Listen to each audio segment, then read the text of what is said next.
오늘이 11월 4일 네. 대통령 시정연설이 원래 있는 날이죠? 원래 대통령이 국회에 와서 의원들 앞에서 본회의장에서 내년도 예산 우리가 이렇게 짰으니까 잘 좀 봐주세요 하고 시정연설을 해야 하는 날인데 한덕수 국무총리를 대신 보냈습니다. 네. 예산안 이제 대독을 했고요. 네. 대통령이 직접 안 온 게 한 11년 만이에요. 왜 안 왔나를 좀 취재를 해보니까 일단 뭐 큰 틀에서는 뭐 야당이 하야 얘기하는데 어떻게 가냐. 뭐 둘째 대통령이 얼굴을 좀 안 비치는 게 나을 수도 있다는 뭐 일각의 또 판단도 있고 마지막으로 8년 전 상황이 좀 오버랩이 되는 거 아니냐. 8년 전 상황이라고 한다면 2016년 박근혜 전 대통령의 시정연설이 연상이 되니 네. 그런 그림은 안 만드는 게 좋지 않겠나. 하여튼 뭐 여러 가지 이유들이 있었던 것 같아요.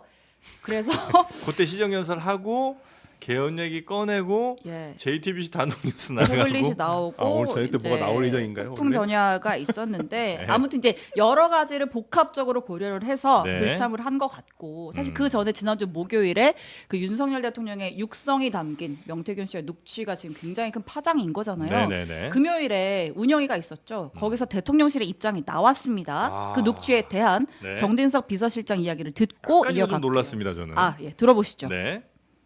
정치적으로, 법적으로, 상식적으로 아무 문제될 게 없는 녹취 내용이라는 것을 분명히 대통령실이 확인해 드립니다. 사실 매몰차게 끊으셨다고 합니다. 실장님. 경선 룰 갖고 이런저런 간섭을 실장님, 해서 사과할 수 없다는 앞으로 말씀이시죠? 나한테도 전화하지 말고 집사람한테도 전화하지 마. 그리고 딱 끊은 거예요. 이러니까 지지율이 이 모양인 겁니다. 손바닥으로 하늘을 가리려고 한다고 그게 되겠습니까? 개혁신당 지지율이나 생각하십시오.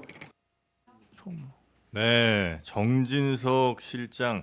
저도 이제 저거 뭐 다는 통을 못 보고 이제 클립을 이렇게 좀 봤는데, 네. 와, 이게 이제 법적으로도 뭐 정치적으로 상식적으로 아무 문제될 게 없다 녹취 내용이라는 게. 이날 정진석 실장이 되게 세게 나왔어요. 예, 그러니까 깜짝 놀랐어요. 저는 네. 지시 받고 나왔다고 봐요. 지시? 예. 대통령이 지시요? 그럼요. 세게 나와 싸워라 항상 나가서 그러시잖아요. 싸워라. 그래서 저는 이날 이 정진석 비서실장의 태도를 보고 뭐가 떠올랐냐면 예전에 이정현 당대표 예. 내 손에 장을 지지겠다. 있었죠. 예. 뭐 대통령이 뭘 하시면 내 손에 장을 지지겠다 했는데 똑같았어요. 여전히 장을 안 지시고 계시는데 제가 봤을 때 네. 그럼 똑같았어요. 그러니까 와 진짜 그냥 무대뽀로 가겠구나 라는 생각. 그리고 정말 대통령이 정진석 실장하고 정말 안 친하시구나. 하나도 제 얘기를 안 해주니까 바로 들통날 거짓말을 그냥 그대로 하시고. 저는 하여튼 정진석 아니, 실장이 예. 저는 좀 그랬어요. 그러니까 왜냐면 예. 그때도 그랬잖아요. 예전에 후보 시절에도 우리 장모가 이론도 피해를 준 게 없다 하셨는데 그 장모 이론도 피해 안 주신 장모가 아니 감옥 가셨다니까요. 갔다 유죄 오셨어요? 판결 받으셨고 지금 가석방인가요? 하여튼 뭐 출소하셨습니다. 나오셨지만 네. 저는 그 이것도 똑같잖아요.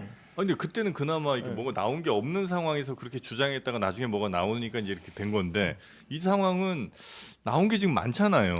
그래서 이렇게 강하게 나오는 게 괜찮은 효과적인 전략인가? 이 설명을 하잖아요. 네. 정치적, 법적, 상식적으로 다 문제가 없다. 일단 법적으로 정치적 중립 의무 없는 공직자 아닌 상태 당선자 신분이어서 문제 없다라고 얘기했고 공천 개입 아니다. 덕담한 거다. 의견 개진 못하나? 라고 하면서 사실 이 뒤에 막 설전이 붙잖아요. 네네네. 손아람 의원이랑 막 하면서 이러니까 지지율이 19% 나오죠. 갤럽이 19% 나왔어요. 이러니까 막 정진석 비서실장이 거기서 좀 약간 이렇게 자중송구 이런 모드가 아니고 아니 뭐 홍매하나 심던 뭐 막 이러면서 네. 붙어요. 그런 개혁신당 지지율이랑 신경 쓰세요. 막 이러면서 진짜 싸우기로 좀 마음을 먹은 상태였다. 그래서 국회에서는 확실히 의석이 많아야 됩니다. 아. 이 의석이 없으면 다 무시합니다. 막 이런 어이없는 상황에서도 막 네. 무시합니다. 지금 뭐 뭐 정신 승리인 거죠. 고백하시네. 의석수가 많다고 지금 소수 아. 여당을 무시하고 네. 있는 거 아닙니까? 네네네. 그러니까 지금 국회가 지금 이렇게 국정 난맥을 네. 사실 행정부의 목도 있죠. 당연히 네. 대통령의 지금 국정 지지율이 말을 해주는 것처럼 국정이 제대로 운영되고 있지 않다고 생각하는 분들이 많다고 생각합니다. 네. 그러면 국회는 그럼 제 몫을 하고 있느냐? 음. 그래서 민주당이 다수 야당으로서의 제대로 된 역할을 하고 있느냐에 대한 판단도 정당 지지율에서 나타난다고 봐요. 뭐 일부 일부 여론조사에서는 민주당이 조금 선전한 모습도 보이지만 예. 갤럽 지지율 같은 경우에는 사실 이 정도쯤 되면 민주당 지지율은 40% 뭐 넘게 나왔어야 되는데도 불구하고 민주당이 하고 있는 최근의 행태들이 결국에는 네. 이재명 방탄 또 윤석열 대통령에 대한 흠집내기를 통해서 자신들이 추구하는 정치적 목적을 네. 달성하기 위한 거다. 민주당은 이제 뭐 좀 이따 다시 얘기하더라도 네. 일단 정진석 실장의 저런 저는 뭐 태도가 그렇게 좋은 태도는 아니었다고 봅니다. 아, 왜냐하면 정진석 실장이 5선 국회의원 출신이잖아요. 네. 그리고 아무리 이 국감 과정에서 네. 이런 의원들의 질의 사실 의원들은 그 자리만 벼르고 있는 거 아니겠습니까? 그렇다면 좀 각오를 하고 나왔어야 되는데 네. 이 정도 좀 질책을 받을 각오를 하고 나왔어야 되는데 거기에서 뭐 의원과 맞서고 또 이기려고 하는 모습이 국민들 보기에 적절치는 않았을 것 같아요. 그러니까 이제 용산에서도 어쨌든 이런 일들이 터지고 나서 나름의 전략에 대해서 생각을 했을 거 아니에요. 야, 우리 근데 어떻게 가는 게 좋을까? 근데 그때 나온 뭐 개혁신당 지지율이나 챙겨 보세요. 이거는 네. 아니 뭐 그건 뭐 전략적인 발언은 아니었던 것, 감정적인 발언인 것 같고. 그렇죠. 네, 이제 감정적인 전체적인 발언이고. 우리의 스탠스를 그럼요. 사과냐 아니면 강공 드라이브냐 해서 이제 강공 쪽으로 간 건데 네, 네. 강공으로 가면 이 상황을 넘길 수 있다 내지는 적어도 사과하는 것보다는 그래도 이게 낫다는 판단을 했다는 거잖아요. 그런 판단했기 때문에 지난 모습이 연출된 네, 거고 네. 오늘 한동훈 대표가 그래서 네. 그런 전략적 판단이 잘 이루어지지 않고 있는 데 대해서 책임을 지고 참모들 쇄신하고 네. 내각도 인적 개편해야 된다라고 얘기를 했습니다. 네. 근데 최근에 우리 당에서 대통령실에 제안하는 내용들이 네.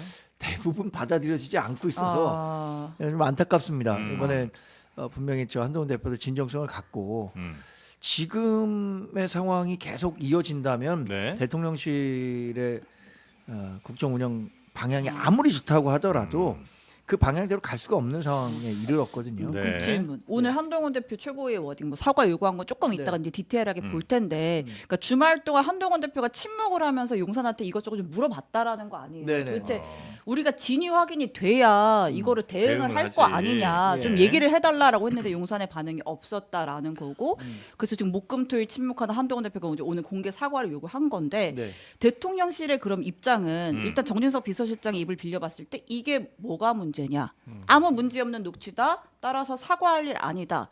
플러스 그날 무슨 얘기를 했냐면 운영위에서 그 문제의 녹취가 임의로 조작된 듯하다는 전문가 얘기도 있다. 녹취가 조작됐을 수 있다. 된 것 같다. 네. 다 들었어요. 이게 지금 그럼 용산의 기류예요? 용산의 기류는 뭐 지금 밝혀진 대로죠. 네. 그런데 강승규 의원이 녹취 조작과 관련한 이야기를 하고 있는 거잖아요. 예. 뭐 배명진 씨인가요? 그 소리공학연구소 예, 이거를 예. 통해서 했는데 그게 조작됐을 거라고 누가 생각하겠습니까? 그 정도 그게 만약에 조작이라면 네. 그거야말로 국정농단이고 예. 야당이 해체돼야 하는 수준까지 갈 텐데 그걸 네. 누가 조작했겠습니까? 차라리 이상민이라고 전 하지. 그게 조작이라고 생각하지 않고 네, 그거는 네. 강승규 마세요. 의원이 네. 개인의 의견인데 네. 강승규 의원이 이제 그 대통령실 시민사회수석 출신이고 친윤의 대표적인 정치인인데 네. 그런 측면에서 좀 과잉 엄호를 하신 건 아닌가 생각이 들어요. 과잉 충성? 뭐 그런 생각도 들고 네. 이 문제는 여하튼 대통령실에서 풀어야 할 문제라고 생각합니다. 이 문제의 본질이 지금 윤석열 대통령과 김건희 여사와 네네네. 명태균 씨의 통화에서 비롯됐기 때문에 네. 당이 이거를 어떻게 해결해 나가려고 하기에는 역부족일 것 같아요. 이렇게 윤석열 대통령이 내년도 정부 예산안에 대한 시정연설에 불참하자 민주당 지도부는 대통령으로서 책임을 져버렸다고 비판했습니다. 오만과 불통, 무책임만 있는 불통령입니다. 민주공화국 대통령 자격이 없습니다. 장님무사는 이제 그 칼을 내려놓으십시오. 대통령이 직접 시정연설을 하지 않은 건 박근혜 전 대통령 이후 11년 만입니다. 한덕수 국무총리가 연설문을 대독하자 민주당은 국정 운영도 총리에게 맡길 거냐며 공세를 펼쳤습니다. 대통령이 시정 연설을 포기했습니다. 국정도 총리에게 대신 시킬 작정입니까?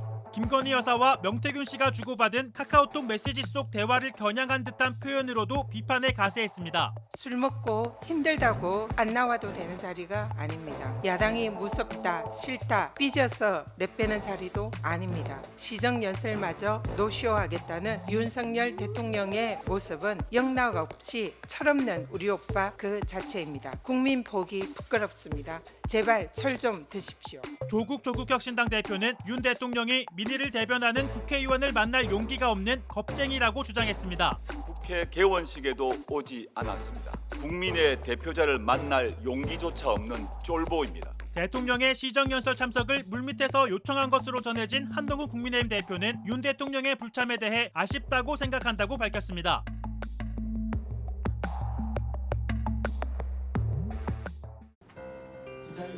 정진석 대통령 비서실장은 어제 열린 국회 운영위원회 국정감사에서 윤석열 대통령이 이틀 뒤 국회 시정연설에 불참할 전망이라고 밝혔습니다. 현재로서는 뭐 총리께서 나가시는 걸로 제가 알고 그게 이제 대통령의 국회 시정연설은 뭐 매년 있는 건 아니고요. 총리가 대신하는 경우도 종종 있었어요. 앞서 윤 대통령은 지난 9월 열렸던 국회 개원식에도 불참했습니다. 1987년 민주화 이후 현직 대통령이 국회 개원식에 불참하는 건 이번이 처음이었습니다. 당시 대통령실은 특검과 탄핵을 남발하는 국회 정상화가 먼저라며 불참 배경을 설명한 바 있습니다. 이와 별개로 대통령실은 명태균 씨 등 각종 논란에 대해 조만간 대통령이 입장을 밝힐 예정이라고 덧붙였습니다. 담화문이든 대국민 성명이든 발표해야 한다. 이젠 대통령께서 직접 설명해야 한다. 이런 말씀도 하셨어요. 그런 기회가 있으실 걸로 전망됩니다. 아, 그런 네. 기회는 있을 겁니까? 네, 이달 중이나 11월 10일이 임기 반환점을 맞는 시점 아니겠습니까? 그래서 국민과의 소통 기회를 어떤 형태로든지 갖게 될 것으로 예상하고 있습니다. 뭐 기자회견이 됐던 국민과의 대화 타운홀 미팅이 됐던 어떤 형태로든 네, 실장님. 대통령의 지금 입장 벌써 표명이 있을 알겠습니다. 것으로 전망하고 있습니다.